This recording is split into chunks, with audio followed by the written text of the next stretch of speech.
Доброго времени суток, дорогие друзья. Беларусь, пригород Гомеля. Хочу показать... Сегодня 24 у нас июля.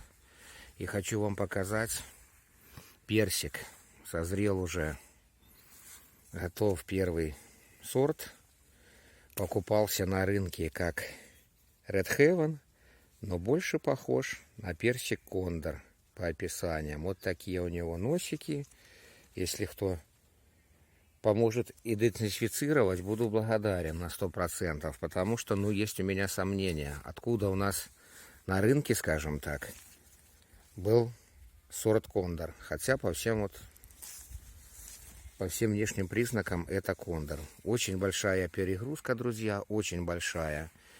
Я уже и нормировал, и снимал его по 3 ведра зелеными.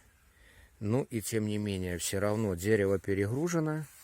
Плоды в этом году не максимального размера. Были они и побольше. Этот плод в размере 120 грамм будет.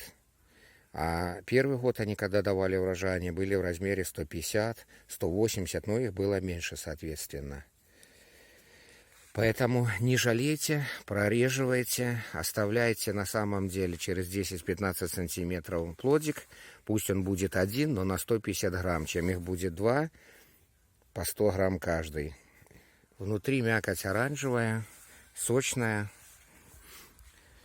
Когда воды поменьше, сладенький. А в этом году от большого количества воды вкус такой, не мед, посредственный, скажем так. Вот еще хочу показать. Вот такой вот носик. Это же явно не Red Heaven. Как вы думаете? У кого есть Red Heaven, а у кого есть Кондор? Подскажите, что за сорт на 100%. Буду признателен. А так сорт хороший, замечательный. Рекомендую.